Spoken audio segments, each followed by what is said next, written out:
Assalamualaikum warahmatullahi wabarakatuh. Halo Ibu dan Bapak guru hebat, jumpa kembali bersama Arif Yahnur Channel. Di video kali ini saya ingin berbagi mengenai informasi tentang fitur pengelolaan kinerja di PMM. Nah, untuk Ibu dan Bapak guru yang belum sempat literasi mengenai fitur pengelolaan kinerja di PMM ini, yuk bareng-bareng sama saya literasi lagi lebih teliti supaya lebih memahami apa sih itu fitur pengelolaan kinerja di platform Merdeka Mengajar. Nah, pastinya Ibu dan Bapak guru sudah mengetahui ya bahwa kini telah hadir fitur pengelolaan kinerja di platform Merdeka Mengajar. Seperti apa sih? Yuk kita intip. Nah, pastinya nih kalau ada peluncuran satu fitur di PMM ya, yang kita sudah tidak asing lagi, pasti banyak pikiran-pikiran atau apa ya, semacam gerundelan gitu ya yang ada di benak kita ketika mendengar pengelolaan kinerja. Ada yang berpikir akan menambah beban administrasi, ada pula yang berpikir, ah kurang berdampak nih pada murid. Nah, Ibu dan Bapak Guru, mulai Januari 2024 ini, proses pengisian SKP kita akan lebih menjadi praktis, relevan, dan bermakna dengan fitur pengelolaan kinerja. Karena itu, kita dan para pendidik lainnya bisa lebih fokus dalam meningkatkan pembelajaran di satuan pendidikan. Nah, itu harapannya. Tapi realitanya seperti apa? Kita lihat saja nanti. Nah, kemudian bagaimana sih fitur pengelolaan kinerja ini bisa bermanfaat untuk kita? Nah, dengan melakukan pengelolaan kinerja melalui PMM, kita diharapkan dapat menemukan kemudahan dalam setiap tahapannya yang akan dilakukan pada setiap semester. Jadi 1 tahun itu kita 2 kali mengelola kinerja pada PMM ini, Bapak Ibu. Yang pertama, tahap perencanaan. Pada perencanaan ini, disuguhkan perencanaan yang lebih praktis dan meringankan beban administrasi karena berkurangnya dokumen yang perlu diisi dan disiapkan. Itu harapannya. Kemudian pelaksanaannya akan lebih relevan karena indikatornya disesuaikan dengan capaian rapor pendidikan dan observasi pada proses mengajar di kelas. Kemudian yang ketiga, penilaiannya. Penilaian yang lebih berdampak pada peningkatan kualitas pembelajaran murid dan kita bisa memperoleh apresiasi yang sepadan dengan kinerja dan kompetensi diri. Mudah-mudahan sesuai dengan harapan ya Ibu Bapak. Nah, kemudian siklus pengelolaan kinerja kini jadi lebih jelas. Dalam 1 tahun 2 kali. Semester pertama, perencanaan dilaksanakan pada bulan Januari, kemudian pelaksanaannya pada Februari sampai Mei, dan bulan Juni diadakan penilaian. Sedangkan pada semester 2, perencanaan dilaksanakan pada bulan Juli, pelaksanaannya Agustus sampai dengan November, dan penilaiannya di bulan Desember. Siap-siap ya Ibu Bapak, padat ini. Kemudian selanjutnya, siapa sih yang perlu menggunakan fitur pengelolaan kinerja di PMM ini? Nah, ternyata semua guru yang ASN maupun non-ASN ini diharapkan dapat memanfaatkan fitur pengelolaan kinerja yang tujuannya adalah untuk meningkatkan kualitas pembelajaran murid. Tentunya bagi guru dan kepala sekolah yang ASN wajib hukumnya. Sedangkan bagi guru non-ASN itu hanya dianjurkan, jadi tidak wajib. Kemudian apakah Anda harus tetap mengisi SKP melalui e-kinerja BKN? Nah ini Bapak Ibu, untuk fitur pengelolaan kinerja di PMM ini telah terintegrasi dengan e-kinerja BKN.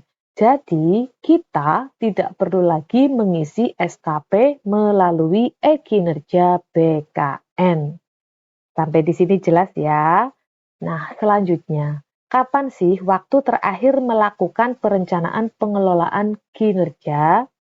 Nah, perencanaan pengelolaan kinerja ini dapat dilakukan hingga tanggal 31 Januari 2024. Dan setelah itu, kita harus melanjutkan ke tahap pelaksanaan. harus mengikuti jadwalnya ya Ibu Bapak. Jangan sampai terlewatkan karena ini dengan server. Kalau terlewat ya sudah kita akan ketinggalan. Nah, masih ada waktu kan? Yuk kita semangat. Nah, inilah dia panduan teknis fitur pengelolaan kinerja gurunya. Kita literasi bareng-bareng ya Ibu Bapak. Yang pertama, perlu kita pahami lagi, apa sih pengelolaan kinerja di PMM? Ini adalah alat bantu yang memudahkan kita sebagai guru untuk menentukan sasaran kinerja yang lebih kontekstual dan dengan kebutuhan satuan pendidikan dan pengembangan karirnya demi peningkatan kualitas pembelajaran murid. Jadi, fitur ini hanyalah sebuah alat bantu, Ibu Bapak. Ya, tentunya dengan tujuan yang mulia sih, tujuannya baik, tujuannya bagus, ujung-ujungnya juga untuk peningkatan kualitas pembelajaran murid. Kalau ini bisa dilaksanakan sesuai dengan alurnya. Nah, pengelolaan kinerja ini terdiri dari 3 tahapan. Yang pertama adalah perencanaan, yang kedua pelaksanaan, dan yang ketiga penilaian. Simpel kan? Hanya 3 tahap. Nah, tahapan pengerjaan pengelolaan kinerja ini dari perencanaan ya, kita perlu hanya fokus pada meningkatkan kinerja pada salah satu indikator rekomendasi berdasarkan capaian rapor pendidikan yang telah terintegrasi di PMM. Fokus salah satu indikator. Kemudian pelaksanaannya, kepala sekolah akan melakukan observasi kelas dan melakukan penilaian berdasarkan rubrik yang telah disediakan di PMM. Jadi rubriknya sudah disediakan di PMM. Dan yang ketiga, pada tahap penilaian, kepala sekolah dapat melihat rangkuman pencapaian guru untuk predikat kinerja yang terintegrasi dengan sistem e-kinerja di BKN. Jadi penilaian ini berdasarkan pada data dukung yang diupload oleh para guru. Nah, sasaran pengguna pengelolaan kinerja tadi sudah dijelaskan ya Bapak Ibu. Untuk guru ASN itu wajib hukumnya mulai Januari 2024. Guru ASN hanya perlu mengisi perencanaan kinerja melalui PMM. Itu di bulan Januari. PMN ini sudah terintegrasi dengan e-kinerja BKN. Sedangkan sasaran berikutnya adalah guru non-ASN, tapi di sini sifatnya hanya dianjurkan. Oke, dan sasaran yang ketiga, kepala sekolah. Di sini kepala sekolah mempunyai 2 fungsi. Yang pertama sebagai atasan, ya, jadi sebagai asesor atau coach bagi guru dalam pengelolaan kinerja. Nah, di sini kepala sekolah adalah aktor yang menyetujui dokumen SKP dan melakukan observasi. Kemudian fungsi yang kedua, kepala sekolah sebagai pegawai. Sebagai pegawai, kepala sekolah juga harus mengisi SKP dan melakukan tahapan pengelolaan kinerja melalui PMM yang bisa dimulai dari tanggal 15 Januari 2024. Inilah tampilan beranda pada pengelolaan kinerja semester 1 yang harus dilaksanakan di 1 Januari sampai dengan 30 Juni. Yang pertama, kita harus membuat perencanaan kinerja.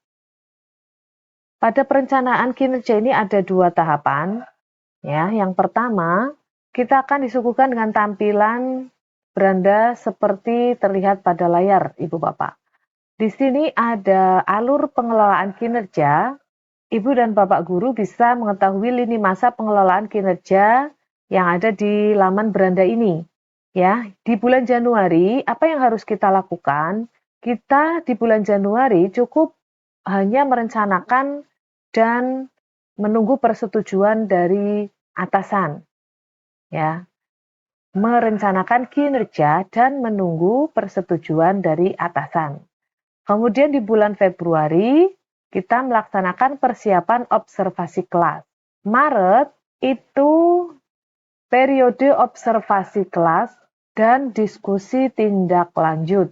Kemudian di April sampai Mei, ini pelaksanaan tindak lanjut guru dengan pemantauan dari atasan.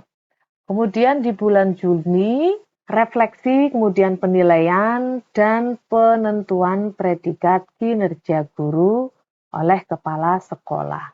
Nah, untuk merencanakan pengelolaan kinerja ini, perencanaan kinerja ini, Bapak Ibu bisa langsung klik untuk mengisi perencanaan di ujung kanan sebelah atas.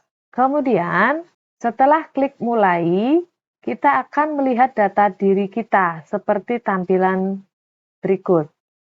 Ya, ini adalah salah satu contoh. Bapak dan Ibu guru harus pastikan bahwa nama, NIP, status kepegawaian, pangkat dan golongan, jenjang jabatan, dan nama satuan pendidikan harus sesuai. Kalau sudah sesuai, maka langkah yang kedua, Ibu dan Bapak guru tinggal klik data sudah sesuai. Nah, setelah klik, di sini akan muncul lanjut perencanaan kinerja dengan data ini. Maka kalau sudah sesuai, kita tinggal langsung klik ya dan lanjut.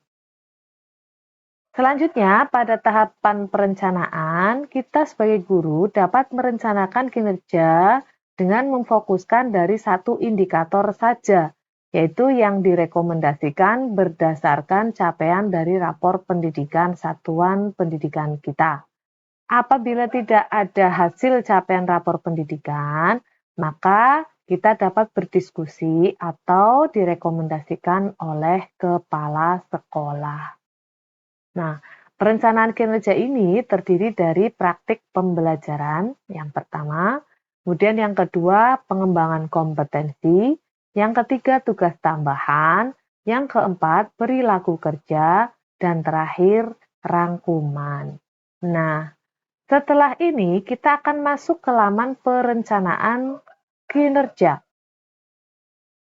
Tahap pertama yang perlu dilakukan adalah memilih indikator yang diprioritaskan untuk peningkatan kinerja kita.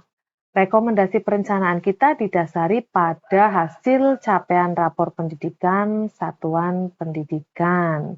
Nah, di sini ada tulisan biru rapor pendidikan satuan pendidikan Anda, rapor pendidikan Satdik Anda. Nah, di sini kita tinggal klik untuk melihat hasil capaian rapor pendidikan. Selanjutnya, langkah yang kelima, kita akan digiring untuk masuk ke sistem rapor pendidikan. Ini di ujung kanan, pojok kanan, sebelah kanan atas, untuk melihat hasil capaian yang lebih komprehensif dengan masuk ke platform rapor pendidikan. Selanjutnya, kalau kita sudah mengerti, ya di sini ada, kalau kita sudah mengerti, maka kita langsung saja klik mengerti. Langkah berikutnya, jika kita ingin melihat indikator lainnya, kita tinggal klik lihat indikator lainnya yang ada di sebelah pojok kiri bawah. Untuk melihat rincian lain indikator yang direkomendasikan untuk perencanaan kinerja kita. Lalu langkah selanjutnya, di sini kita harus pilih salah satu indikator yang direkomendasikan atau kita dapat memilih indikator lainnya jika merasa kurang sesuai. Nah, kemudian kalau sudah, lalu kita klik ke pengembangan kompetensi. Atau kita juga bisa menyimpan pengerjaan dengan klik simpan draft. Nah, yang bisa dilanjutkan atau diteruskan di lain waktu. Selanjutnya, langkah selanjutnya pada laman pengembangan kompetensi ini, kita akan mengisi RHK, rencana hasil kerja. Perlu diperhatikan Bapak Ibu, di sini terdapat minimal poin untuk RHK kita ya. Total poin yang harus kita ajukan itu minimalnya 32 dan maksimalnya 128 dalam satu semester. Nah, di sini langkah selanjutnya di sini ya, nomor 10 sesuai dengan yang kita ingin tingkatkan. Nah, di sini kita bisa memilih meningkatnya kinerja satuan pendidikan dan atau karir melalui pelatihan mandiri atau apa. Di sini kita bisa memilih, Ibu Bapak. Kemudian target kuantitasnya itu berapa? Tinggal klik saja kita pilih ya, mau 1, 2 atau terusnya. Lalu untuk menambahkan RHK ini kita tinggal klik tambah. Jelas ya sampai di sini? Kemudian bukti dukungnya nanti akan berbeda-beda ya, tergantung dari RHK pilihan kita. Selanjutnya akan muncul tambahan kotak. Kalau kita klik tambah tadi, akan muncul tambahan kotak untuk mengisi kembali RHK. Pengisian RHK-nya ini dilakukan sama seperti yang tadi pertama di atas ya. Kemudian penambahan RHK dapat dilakukan beberapa kali sesuai dengan kebutuhan kita. Apabila pengisiannya sudah sesuai, ya, klik ke tugas atau di sini RHK-nya bisa kalau mau ulang lagi gitu ya, bisa kita hapus di sini. Ada tombol ada apa nih namanya? Bisa klik hapus di sini. Selanjutnya kita akan menuju ke tugas tambahan. Kita bisa klik tugas tambahan di di pojok kanan sebelah bawah. Nah, di sini ya sudah sampai pada tugas tambahan. Bapak Ibu bisa memilih rencana hasil kerja berdasarkan tugas tambahan yang kita pilih. Lalu selanjutnya kita masuk ke perilaku kerja. Pada perilaku kerja, perilaku kerja ini adalah tindakan guru yang dapat dinilai untuk meningkatkan kualitas pembelajaran. Nah, di sini juga kita bisa memilih apa perilaku yang paling ingin kita fokuskan di tahun ini. Ya, kita dapat memilih indikator yang akan diobservasi oleh kepala sekolah. Di sini ada 7 aspek yang dapat diobservasi. Ya, di nomor 17 ini adalah pilihan indikator perilakunya. Kemudian kalau sudah kita lanjut ke rangkuman. Klik rangkuman. Nah, pada laman rangkuman kita dapat melihat seluruh hasil pengisian perencanaan kinerja kita. Nah, Bapak Ibu harus memastikan pengisian ini sudah benar. Kalau sudah benar, kita bisa langsung klik lanjut ajukan. Kalau belum benar, kita bisa klik ubah. Perencanaan kinerja kita sudah diajukan ke kepala sekolah. Nah, Ibu dan Bapak mohon untuk bisa memeriksa laman beranda secara berkala ya, untuk melihat status perencanaan kinerja kita. Kita bisa klik cek perencanaan kinerja. Di sini kita menunggu persetujuan rencana kinerja dari kepala sekolah. Nah, kemudian pada perencanaan ini kita masuk pada kesepakatan rencana kerja atau menyepakati rencana kerja. Nah, di sini kita bisa lihat pada 1 sampai 31 Januari perencanaan kinerja kita sudah disetujui atasan. Kita bisa cek kembali hasil penyesuaian dari atasan dan apabila sudah sesuai, kita akan menyepakati rencana kinerja kita. Nanti ada tanda jabat tangan gini ya, bersalaman, ada gambarnya. Cek kembali perencanaan kinerja hasil kerja utama kita yang sudah disetujui atasan. Nih, hasil kerja utama. Harus dicek lagi ya Ibu Bapak. Cek perencanaan kinerja yang disetujui atasan. Ini dilihat. Nah, kemudian kalau sudah dilihat, kita lihat klik ke hasil kerja tambahan untuk melihat penyesuaian rencana yang ada di hasil kerja tambahan. Setelah hasil kerja tambahan sudah kita cek, kita lanjut ke perilaku kerja untuk melanjutkan ke tahap selanjutnya. Nah, ini. Periksa juga penyesuaian dari perilaku kerja. Di sini akan ada tanda penyesuaian dari atasan. Apabila sudah melihat penyesuaian, maka kita langsung klik di sini sepakati. Sampai di sini kita sudah dapat melaksanakan pengelolaan kinerja. Ya, demikian Ibu Bapak untuk perencanaan pengelolaan kinerja yang kita bisa laksanakan di bulan Januari ini. Untuk selanjutnya yaitu di pelaksanaan, kita lihat video yang berikutnya.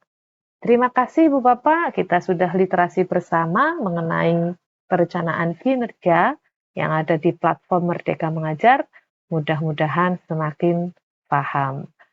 Saya Arif Yahnur undur diri, terima kasih atas perhatiannya, dan terima kasih pula untuk yang sudah like, subscribe, dan komen. Wassalamualaikum warahmatullahi wabarakatuh.